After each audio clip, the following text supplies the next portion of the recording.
out of the pallid marshland mists, from the dark primordial pools, out of the very air they breathed, so it seemed to our ancestors, came their ancient enemy, malaria. Centuries ago, man knew its fevers, but sought their causes in vain.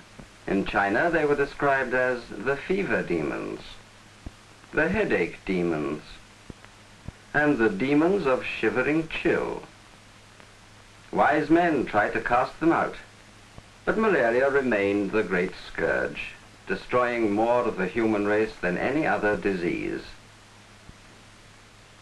Today, we know the demons which cause malaria are protozoan parasites transmitted, in the case of man, by female anopheline mosquitoes while taking the blood meal which they need to mature their eggs. After biting, the mosquito injects saliva into the wound to prevent blood clotting.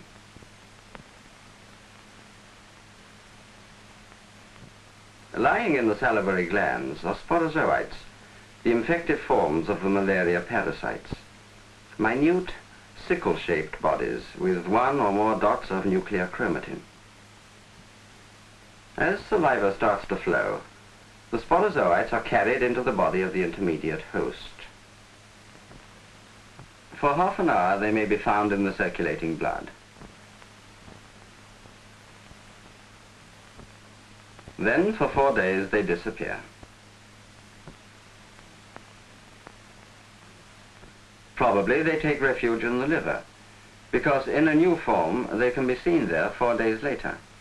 Inside a parenchymal cell, the parasite has become spherical.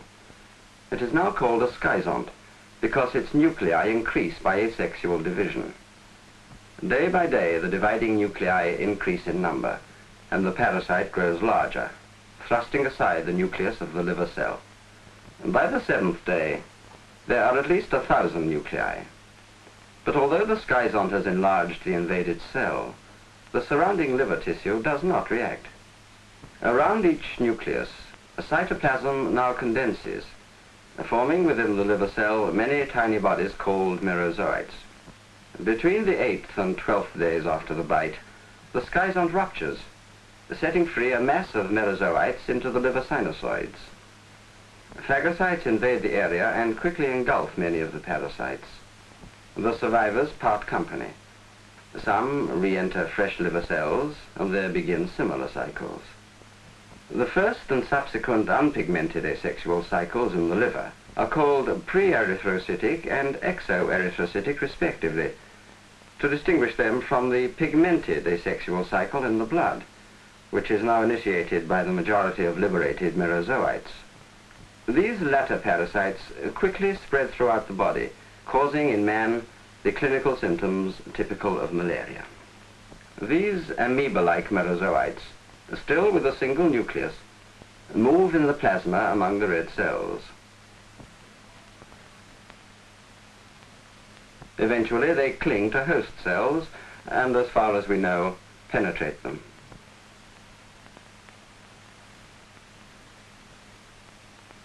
The young parasite with its small nucleus and a vacuole in its cytoplasm looks like a signet ring. It begins to grow, getting its nourishment from the hemoglobin of the red cell, which becomes larger and paler. Each is now called a trophozoite. As the trophozoite grows, it becomes very active, putting forth pseudopodia. Grains of hematine pigment, derived from the hemoglobin of the host, form within the trophozoite, and a reddish stipple, known as Schiffner's dots, may appear in the cytoplasm of the red cell. As the dancing pigment indicates, the parasite is very active, and the size its host cell originally was. The parasite becomes compact. Its nucleus divides. Again, it is undergoing schizogony. Soon there are 12 to 24 nuclei, around each of which cytoplasm condenses to form as many complete merozoites. Some cytoplasm, called the residual body, is unused. The pigment is forced aside into clumps. Suddenly the red cell ruptures, freeing the merozoites into the blood and leaving the residual body and pigment to be taken up by phagocytes. The result is the onset of fever in the host. In man, these fevers have been known for many centuries as tertian and quartan. Chart a typical tertian fever every 4 hours and see what occurs. The sudden liberation of foreign protein and possibly toxins into the blood causes the temperature to rise rapidly.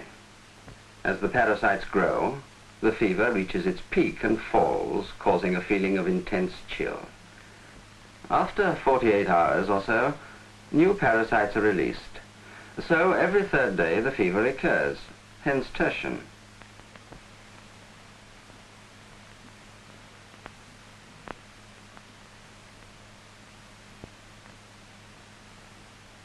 In quartan, the parasite takes 72 hours to develop, and the fever recurs every 4th day.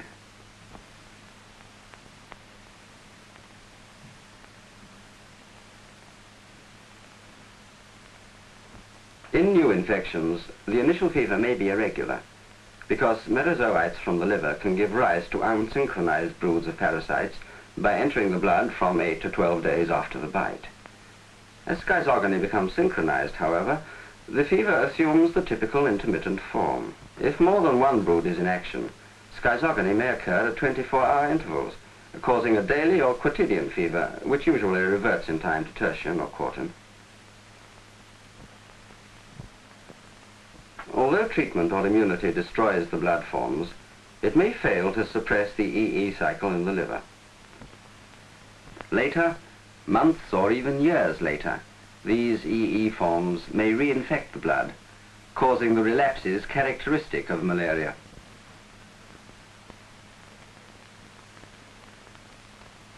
No wonder malaria puzzled the ancient civilizations. We are sometimes puzzled today, until we find parasites in the blood. They were injected by a mosquito. How did the insect become infected? Simply enough, by biting an infected host. In this host's blood, some merozoites enter the red cells as before, but develop into male and female forms called microgametocytes and macrogametocytes. The males stain lightly with widely diffused nuclear chromatin. The females stain more darkly with one dense, compact nucleus and are larger and more numerous. Both sexes have abundant pigment. Gametocytes can only mate when mature and in the mosquito. While taking her blood meal, the mosquito sucks up parasites. The asexual forms are digested in the stomach of the insect, but the gametocytes free themselves from their host cells. A violent weaving about of the pigment in the male heralds the process called exflagellation. The nucleus divides into 4 to 8 segments which migrate to the edge of the parasite. The cytoplasm becomes thread-like, and in 10 to 20 minutes, as many threads as there are nuclei shoot out from the side of the gametocyte, where they remain attached by one end, lashing about vigorously. These are the male gametes. They break free and swim off. Meanwhile, the female has undergone a reducing division of the nucleus. At length, the male approaches the mature female. A pouting projection appears on her side, through which the questing microgamete makes his entrance. For a while, the fertilized female, or zygote, remains spherical and tranquil with 2 nuclei. Then the zygote lengthens into a vermicular form called an ookinete, which glides away through the stomach contents. Within 24 hours of entry into the mosquito, some ookinetes reach the insect's stomach wall. The nuclei have fused, completing fertilization while the pigment is collected at the rear end. They bore through the epithelial lining, coming to rest under the elastic membrane covering the outside of the stomach. The parasite now returns to a spherical shape, called an oocyst, because a cyst wall develops round it. Immediately it begins to enlarge. Once again, the nucleus of the parasite divides repeatedly and the pigment is obscured. The cytoplasm becomes a spongy network of vacuoles, partitioned by an anastomosing septa. The many nuclei range themselves along these septa, and opposite them, fingers of cytoplasm jut out into the lumens of the vacuoles, carrying the nuclei with them, thus forming an enormous number of long uninucleate bodies lying radially. Soon these new forms become detached and lie in a tangled mass within the oocyst, together with the pigment, which is again visible. At last, the oocyst breaks open and sets free the progeny of this elaborate sexual cycle, the tiny motile sporozoites. The sporozoites are carried by the body fluids throughout the insect host, but the majority penetrate the salivary glands. Here they are found in vast numbers in the lumen and in the cells. The cycle in the mosquito will have taken 10 days, more or less, depending on the species of the malaria parasite and the air temperature. A high temperature accelerating development. So, we return to the point at which we started. For when this mosquito next bites, these sporozoites will be carried with the saliva into the new host's body to repeat the 2 asexual cycles and to ensure the continued existence of the malaria parasite.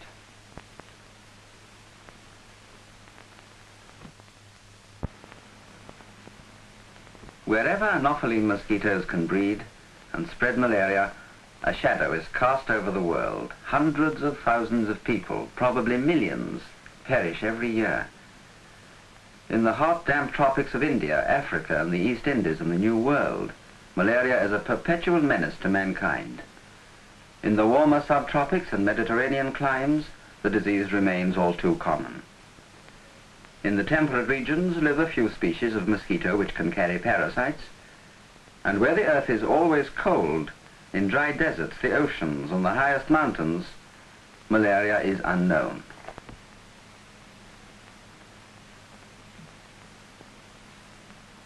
Malaria parasites are protozoa.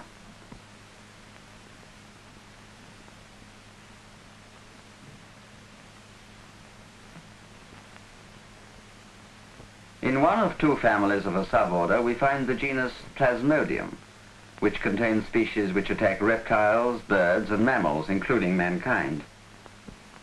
Those which attack man are Plasmodium falciparum, causing malignant tertian malaria, Vivax, causing benign tertian, Malariae, quartan malaria, and Plasmodium ovale, ovale malaria. These species follow the life cycle already described, but each has characters which help us to differentiate them in the blood of a malaria patient.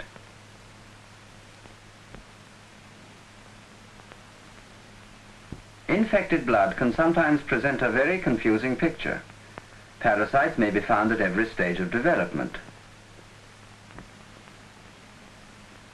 Here is a typical thin blood film showing ring forms and trophozoites, schizonts, and gametocytes of Plasmodium vivax.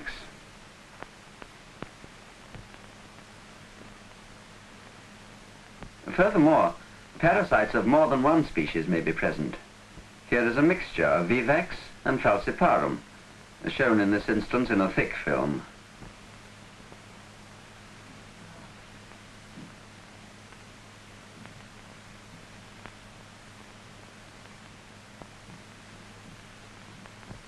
If rings and gametocytes only are found, falciparum malaria is indicated, because the growing forms of this parasite usually migrate into the internal organs to develop. Here they clump together, blocking capillaries and causing the pernicious symptoms often found in malignant tertian malaria. Falciparum ring forms are usually small and delicate, and several may invade one cell. Double nuclei are common, and so are acolae forms, parasites which seem to cling to the outside of the red cell. The other species rarely produce multiple infections or acolae forms, and their rings are larger, perhaps half the diameter of the host cell. Vivax trophozoites, as the name implies, are very active and their cytoplasm assumes irregular shapes. Pigment grains are small and yellowish brown. The containing red cell becomes enlarged and is often covered densely with a stipple called Schiefner's dots. Malariae trophozoites may be band-like and angular, with pigment coarser and darker than vivax. Small Siemens dots may appear on the host cell. OVALE takes its name from the distinctive shape assumed by the red cell, oval and sometimes fimbriated. Schiefner's dots often make an early appearance. FALCIPARUM trophozoites produce dense clumps of blackish pigment and round or angular clefts in the red cell, called Maurer's clefts.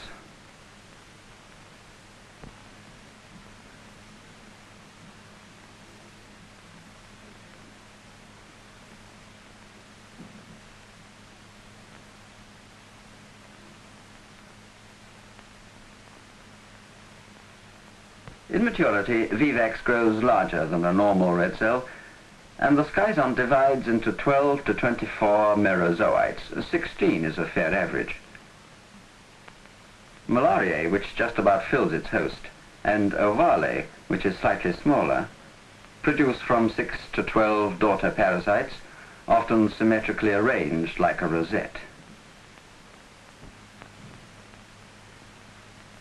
The schizonts of FALCIPARUM, about 2/3 the size of the red cells, may contain as few as 8 or as many as 32 small merozoites and lumps of jet black pigment. The complete asexual cycle takes 72 hours in the case of Malariae and about 48 hours in the other 3 species. It is at the beginning of the sexual cycle that the most striking difference occurs.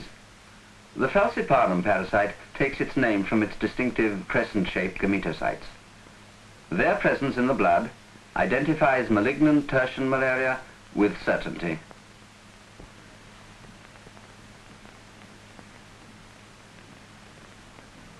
The other gametocytes are ovoid. Those of vivax and ovale produce Schiefner's dots. Both enlarge the host cell, especially vivax.